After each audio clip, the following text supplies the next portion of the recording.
Welcome to the very first episode of Grabbing the Bullhorn. I'm Natalie Bober. And I'm Karen Zimbler. We're excited you're here as we launch this new podcast. Every week, we'll bring two generations together to talk about the stories shaping sports, politics, entertainment, current events, and culture. We won't always agree, but we'll always have a conversation. And one thing to keep in mind as you listen, this podcast is all about conversation.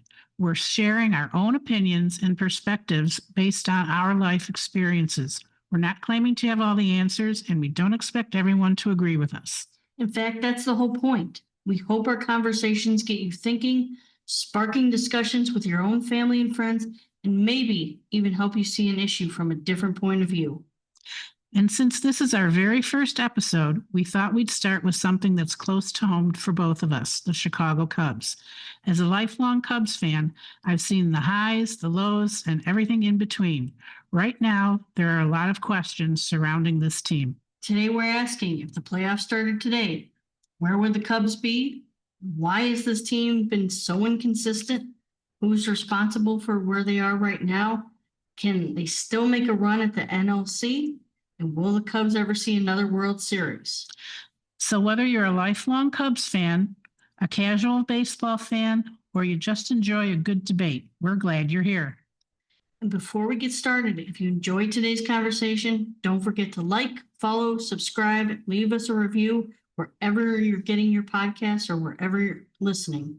It really helps us grow the show and reach more listeners. And now, let's grab the bullhorn.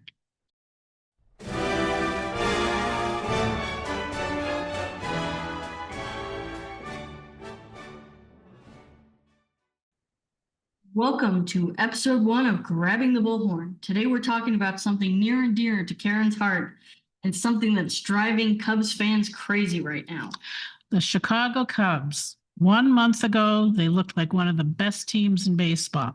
Now they're fighting just to stay relevant in the National League Central. So today we're asking the big questions. What happened? Who's responsible? Can the Cubs be fixed? And are we ever going to see another World Series? But before we jump into our conversation, like, subscribe, and wherever you get your podcasts. And if you're a Cubs fan, a White Sox fan, or just someone who loves a good debate, we'd love to have you along for the ride.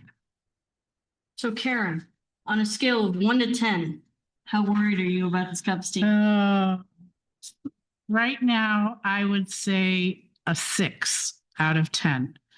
But let's check back in August because it only takes a week or two to turn things around. You look at the Mets series. We had exactly errors. We had great plays. Bats were hot. Swanson, your favorite player. Bullpen was and we still were able to hold it together. And that's one of the things I know you were worried about, the bullpen. What do you think we need to look for after All-Star break, or what can we improve upon other than injuries? Well, see, it's hard to say because the reason the bullpen is failing is because so many of them had to shift into being a starter. And our best relievers are struggling to be starters, and the rest of the relievers are just not up to par. Do you think Justin Steele will ever be healthy? Yes, I think he'll be healthy. I think maybe near the end of the season, he'll toss a few relief innings, but I don't think he'll be starting until 2027. And that's if there isn't a lockout by the owners. And that's another thing where the Dodgers have put every baseball fan in this position where we don't know if we'll have a season. So what do you think we can enjoy or take away from this season in case we don't have another season? Oh, just enjoy all of the highs. Enjoy PCA stealing bases. Enjoy him sliding across the outfield to catch a ball. Enjoy or hope that Swanson keeps performing. Just enjoy it all. And as we just said, every team gets injured. Every that's part of sports. At what point, Right, but Injuries. does a whole pitching staff go down at the Yeah. same time in injuries? I don't know that I've ever seen that. but that's the luck of the Cubs. Yeah. As we were discussing, earlier. Right, didn't they used to be called the lovable losers? Yeah, I mean, that's exactly it. And we were talking on May 15th, the day the owner of the Billy Goat Tavern passes away, that's when everything went south. Yep. Do you think If you believe in that sort of thing. but at what point do injuries stop being an excuse?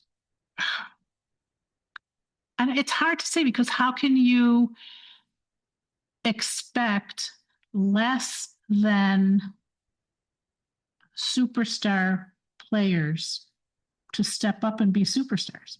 And I know Alex Bregman a few weeks ago said, and he apologized to Cubs fans for not playing his best. At what point do players take accountability? People like Bregman, people like Nico Horner, Dansby Swanson, any of them, a certain amount of blame goes with them. They can make adjustments to how they're batting. They can adjust to what the pitcher's throwing in the moment. So, I mean, they're not blameless, but I don't think it's fair to blame the players 100%.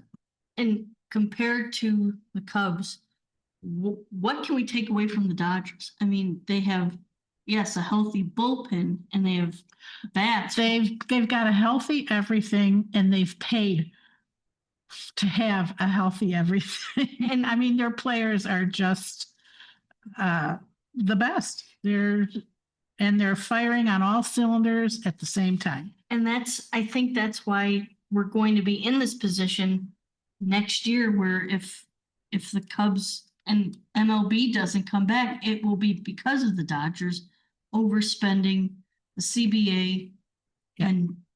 and owners don't. A lot of the owners don't want to pay their players that much, but the Dodgers. Well, I would certainly think the Ricketts family is going to be a little gun shy on paying these exorbitant salaries, considering the letdown we've had so far on 4 of our biggest players. And that's going to be a question if there's a season next year. And if you could pick one person, because we were talking about Alex Bregman, to save the season, are we saying PCA, or are we going to say someone else? Well, PCA, if he keeps playing consistently like he has been. I mean, NL Player of the Week 2 weeks in a row. And I had really high hopes for Ben Brown and how he had turned around, but now it's on the injured list. So, I mean, we have Bregman, we have Dansby, we should have Nico, PCA, Ian Happ. We should have a loaded roster. On paper, it is. And it just doesn't correlate to on the field. I mean, Dansby. So what's wrong? Have opposing pitchers figured us out, and we have not been adjusting? Do we have to put part of the blame on the coaching staff? I would. The batting coaches, the pitching coaches. I know this is going to be controversial to a lot of people, but officials, the officiating crew. Look at the play the other night. He had second base, and they're going to tag him out. Yeah, that's unfair. Well, I think that's like an ancient ruling that no one was really sure about or had heard about. I mean, counsel actually got it wrong. He's saying, what are you talking about? It was a walk.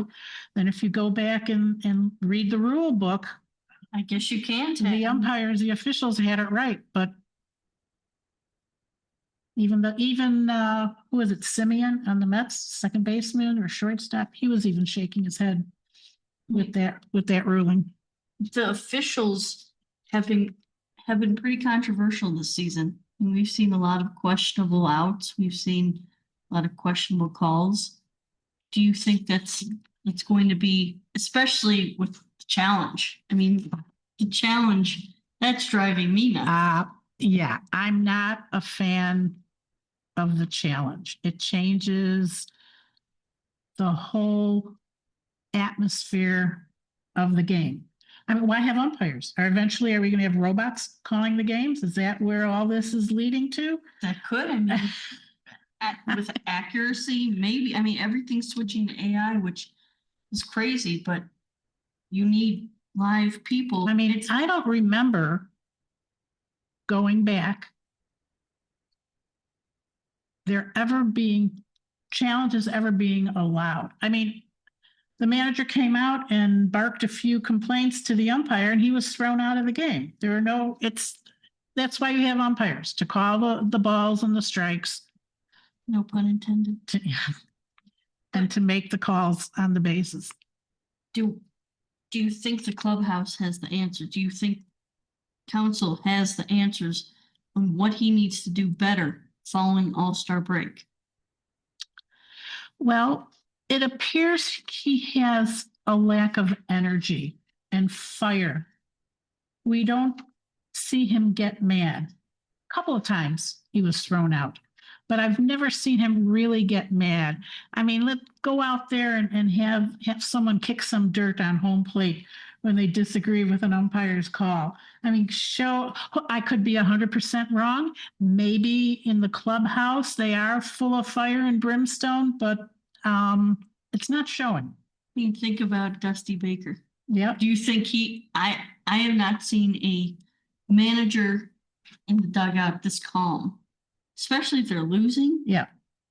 What needs to light that fire? Oh, maybe a couple wins. I don't know. I mean, we had the Mets series. That was fantastic. Yeah. And now we're heading into the Brewers. Should we be worried about the Brew Crew?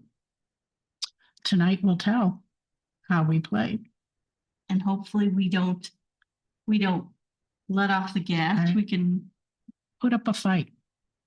At least get the ball out of the infield. Hit some deep fly balls. If they catch them, they catch them, but at least they're connecting. We need cycles. We need homers. We need something. We need something to fire this team up. Well, I think the Mets series fired them up.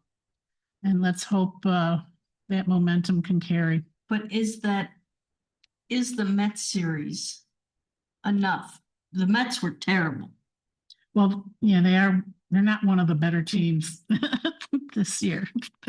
So that's why I think if the Cubs can hold on to the momentum playing the Brewers this next series, I think that'll tell a lot. So and I know you said the umps and the challenges, but is this the new pitch clock debate? Because the pitch clock drives me crazy. That doesn't bother me that much because I think the intent was to speed up the game. And I think it does that. You want to go into some other changes that drive me nuts?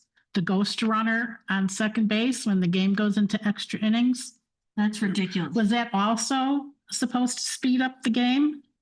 I don't know. You can go another 5 innings with the guy on second base and not score. So that just drives me nuts. And for people who don't know what that is, if they're new baseball fans, explain what you're talking about. So as of a year or two ago, when a game goes into extra innings, 10th inning, the batting team automatically has a player on second base.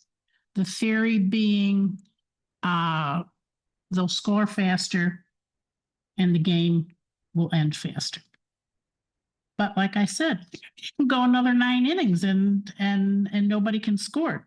You wouldn't score if they're on third base. So it just, I don't know. I'm a traditionalist. I don't like that. If you want to go back farther, I'm not a big fan of the designated hitter either.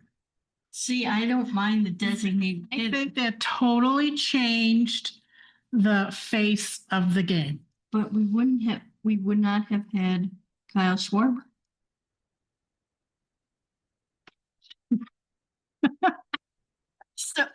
So going into talking about Kyle It Schwarber. totally changes the face of the game. So talking about Kyle Schwarber, who probably will be an all-star because he has had a phenomenal season with the Yep. Phillies. If the Cubs only get one all-star, I mean, PCA has emerged as one of the strongest all-star candidates 2 weeks in a row. Well, up until yesterday, I would have said definitely Ben Brown, But he's now on the injured list. You got to go with PCA because even if he doesn't hit, there's no one that compares to his defense in the field. I mean, he's just all over the outfield, and his speed, he can get to balls that the rest of the outfield just can't. Now let me ask you another question. Who, if anyone, besides PCA, has exceeded expectations the most? I think Michael Conforto has been pretty good coming in as pinch hitter and playing. Matt Shaw has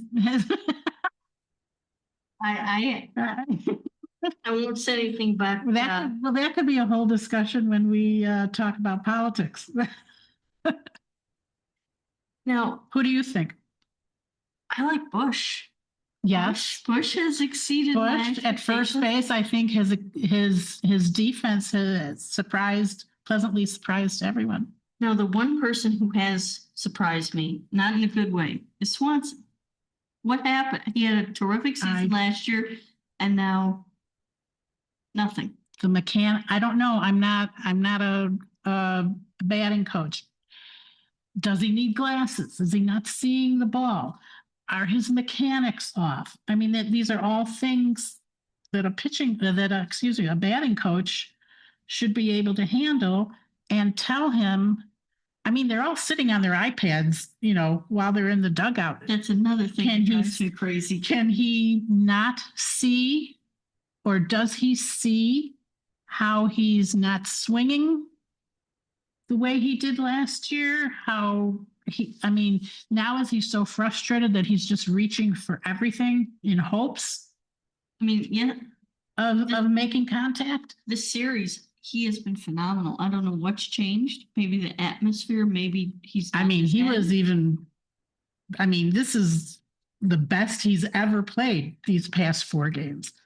And that's what I'm worried about going into All-Star. Is this it? Is he going to get better? And if we get to playoffs, will we see incredible plays? Will we see him stepping up? Well, let's say if we get to the playoffs, it's because everybody's playing well. It's going to have to be a team effort. Yeah. I think you were questioning, can one person save the team? And no. I mean, a pitcher that has a 1.0 ERA is not going to save the team because he only pitches once a week, every 5 days. Can one batter, if Dansby keeps playing like this the rest of the season, is that enough to carry the team? I don't know. And I'm worried about Hap. What happened? No pun intended. What happened to Hap?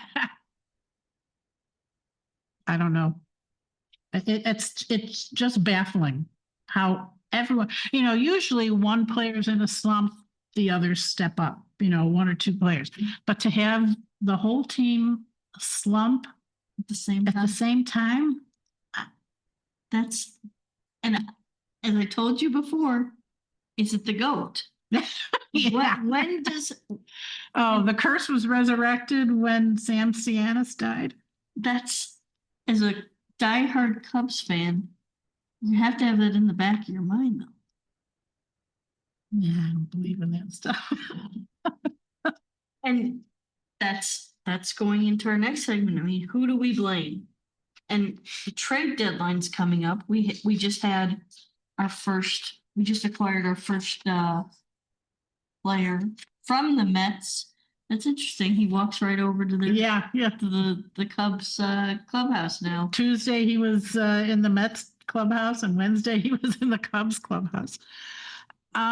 He's a terrible pitcher. I was just going to say, I think Jed Hoyer is doing what he also did last season, bulking up on these 1-year deals with mediocre players, hoping that if council can put one in as a pinch hitter and he'll get a hit or a fly ball, that it will advance runners, then it'll be worth it. But And that's what you have to think about is the blame. Do we go for those all-star players? Do we give up draft picks, cash consideration at the trade deadline?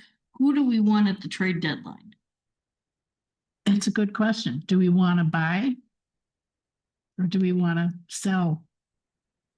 And I think at this point, you have to think about your future and the But playoff how push. gun shy is Jed Hoyer and Tom Ricketts going to be now that their huge preseason signings have kind of, Yeah, I mean, it was a bust. I mean, like I said before, on paper, it's who would fantastic. have thought Swenson, Nico Horner, Bregman, and PCA, that you wouldn't have 4 almost 300 average players for a season, And that's if not over 300. what's Horner was at 348 for a while in May.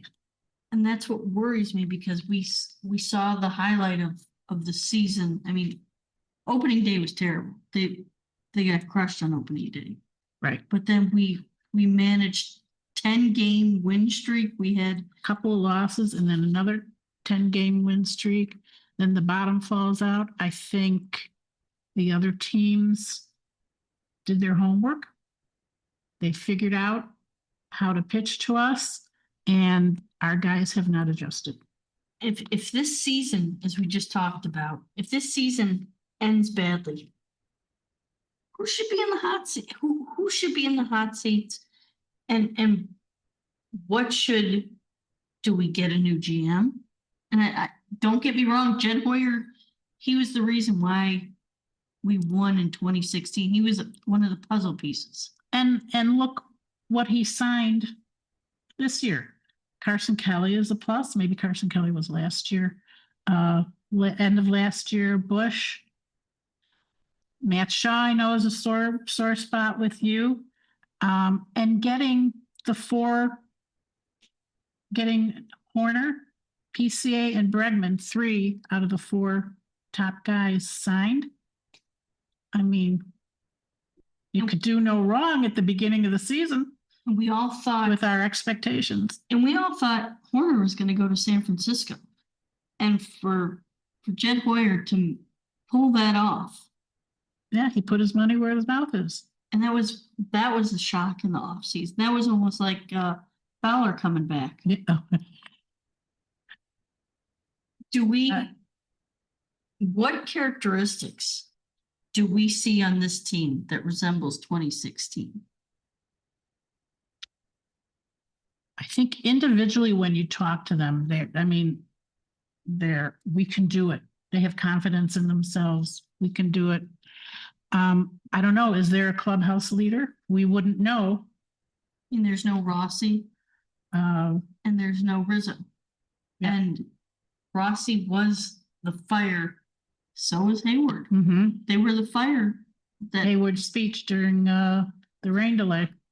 Who's going to give that speech now? Who do we have to give that speech if that speech is needed? How do we get out? And who would the players take seriously? If PCA steps up, would they think, what does he know? He's too young. Dansby steps up. They say, yeah, but bro, you're in one of the worst slumps of your career. I don't know. Maybe remember Joe Madden did these team building. Try not to suck. Yeah, maybe we need a good tagline. But he used to do all these like getaway Fridays where they had to dress up, and every week The pajama. the pajama parties. Maybe, I don't know if that's going on or not, but maybe We need to bring They the need to fun build back. some camaraderie and bring the fun back. I Yeah. mean, look at David Ross. He came into training camp in a wheelchair, in an electric wheelchair. Grandpa Rossi. Yeah. Where are the nicknames? Where's the fun? Yeah. I mean, it looks like PCA is having fun. Last year, and I don't think we've seen this year, no one has interacted with the bleacher bums. Oh, Hap does. Hap does. He still- first of all, he buys Right, I mean, some beer all the that's time. what last year he gave him 100 and he He's said, done "Round that for on the me." couple of past seasons. I think PCA interacts. I see he turns around, he waves at them, he taps his chest. But do we see that now ever since we had that incident with the White Sox with PCA? Yes, I think his fans are as strong and enthusiastic as ever. I think that was just, I mean, I've met PCA. He is one of the kindest people I've ever met, and he cares about the fans. should we go on another tangent and talk about trash talking and how it's a generational thing? That's part of the cross. And how classic. and how him saying stuff like that. I wonder if it was a guy If that it- said that to him and he responded like that, if there would have been such an uproar. I don't think it would have been. That's the problem. I think there was a double standard. Yes, he shouldn't have gone that far. But I mean, this is my generation coming in. Why would a woman talk like that to a Why would anyone guy? talk like that? That's true. That's Because it's your generation has trash mouth. I mean, They talk like truck drivers. I would not, No offense to the truck drivers that are listening out there. and I wouldn't say that to anyone. I mean, what was said, and we're not going to say it on the air because one, we don't want to Right. offend anyone, but I'm sure if you pull up a clip of what PCA said, it was all everywhere. It was Right. They made t-shirts out of it. Yeah.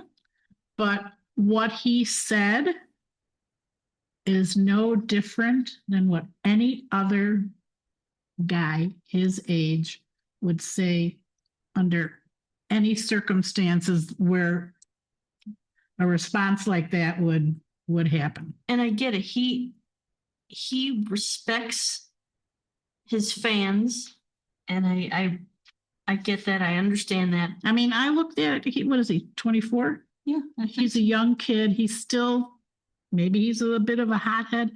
he's learning, He's learning. He'll settle down. but If he wants to, it doesn't bother me. If he wants to throw his bat down when he strikes out or toss his helmet across the field, that doesn't And- bother me. and again, everyone probably can look up what happened. The Crosstown Classic is known. Notorious for being. I mean, look at Przinski. Didn't he just go see the Pope He did. and give him the ball He gave him the from one of ball. those games? He gave him the ball from the game he attended. Yeah. And that was for Przinski. I mean, he was honored, and he couldn't have been in a better. I mean, place at doesn't that time. everyone says if there isn't at least one brawl in the stands during the Crosstown Classic, I mean, it's nothing. nothing. And to segue into the Crosstown Classic, why are the White Sox better? What did Reinsdorf do to the White Sox? They were one of the worst teams last year, and now they're. Maybe because they're all young and they don't know any better. That's. I mean, they're just when we look at they're just having a great time. it, it reminds me of the 2016 Yeah. Cubs. They're all having fun. And what's really impressive, they traded most of their players during the offseason. They traded their veterans. Now everyone. I mean, even if they don't make it to the playoffs or farther, they're contenders. And I think this has got to go down as one of the best rebuilds we've ever seen, and assuming And they continue. And that's a good thing for Reinsdorf because I never thought I'd see Reinsdorf pulling this off. And no disrespect to Reinsdorf because I don't know how, 2005. I have no idea. I really don't pay that much attention to the Sox. How active is he in decision making? Or is it his sons or? I think it's the new ownership. I know that we have control up until, I think, 2030, Mhm. 2032 maybe. But I think he's getting the new ownership ready. But he is at every game. So is Mickey Norton, who is an absolute pleasure.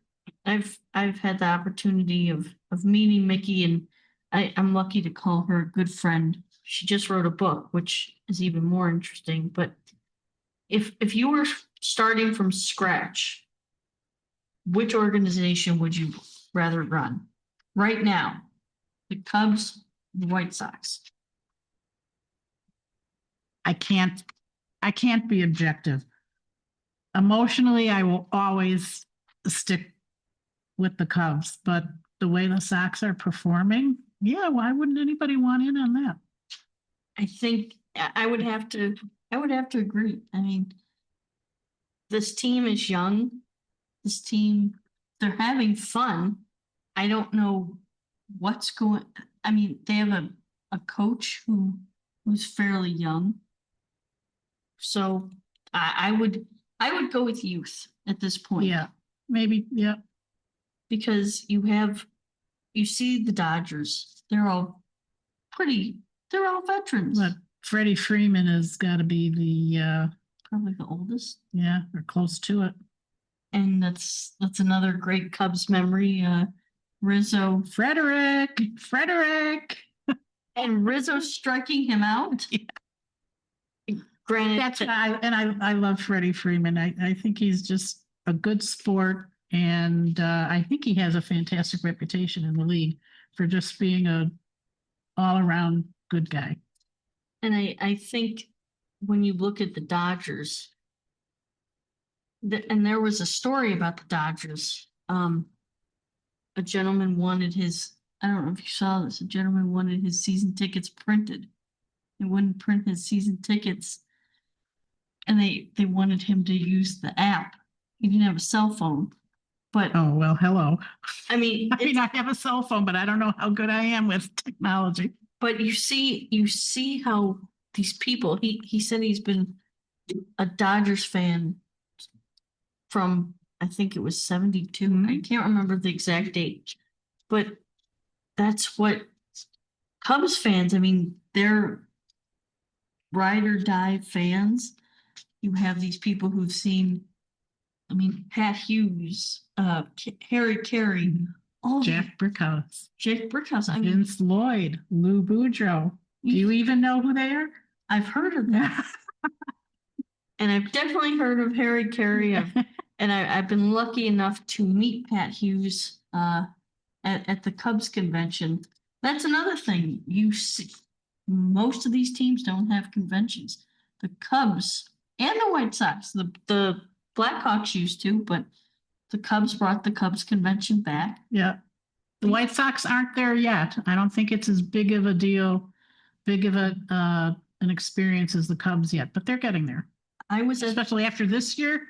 Oh, their convention next year is will be on fire. Yeah. I remember one year when I went to the Cubs convention, it was right after the World Series. The lines were wrapped around. You had Baez, you had Bryant, you had Rizzo, you had Russell, and Zobrist. You had, and they brought back.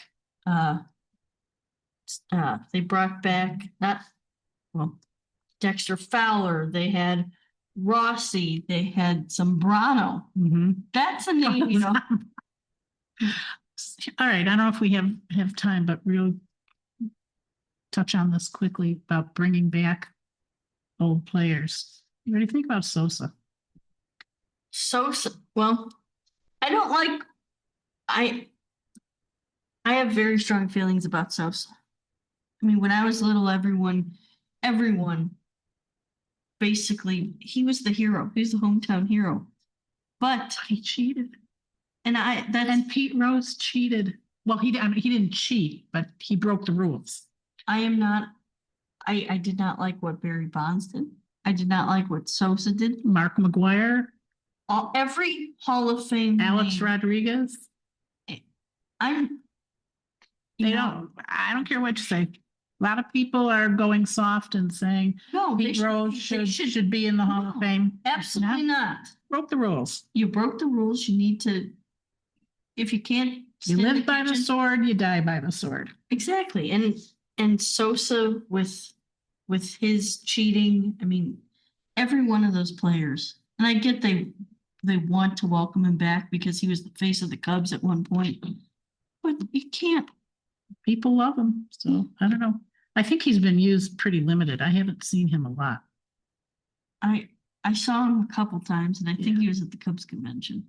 I mean, but Rizzo's been all over the place. Oh my He's God, been Rizzo- at games. He's My favorite version of Rizzo is him as a bleacher bum. yeah. He is having the time of his life. He missed catching the ball. He says, that's why I retired. Everybody was razzing him about that. And I think he's treating.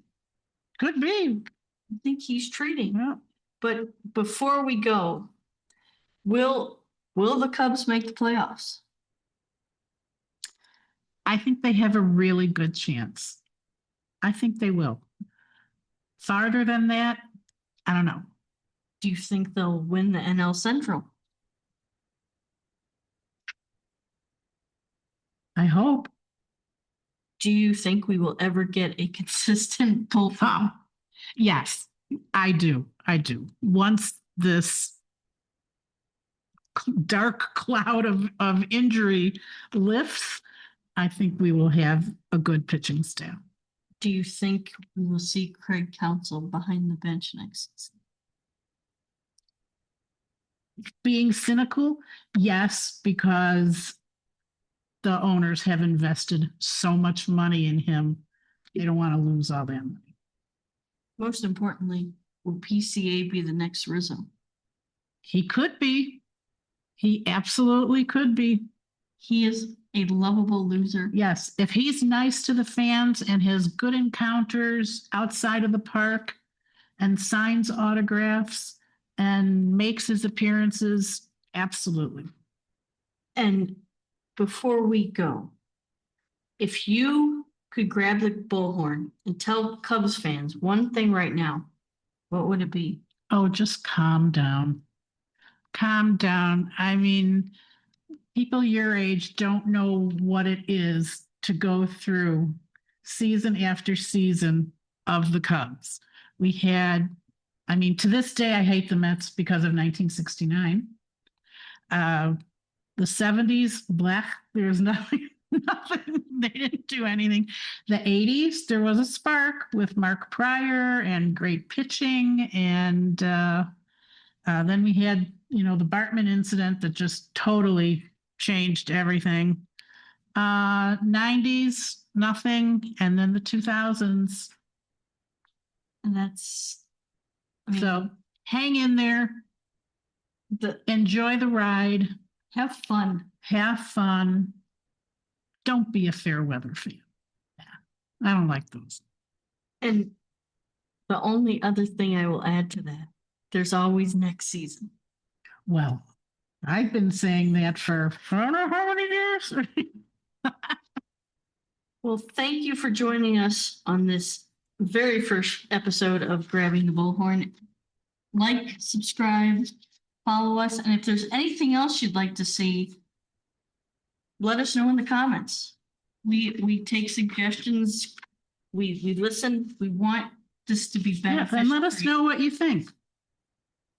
Whatever, and wherever you're listening, we hope you enjoyed this first episode, and we look forward to next week.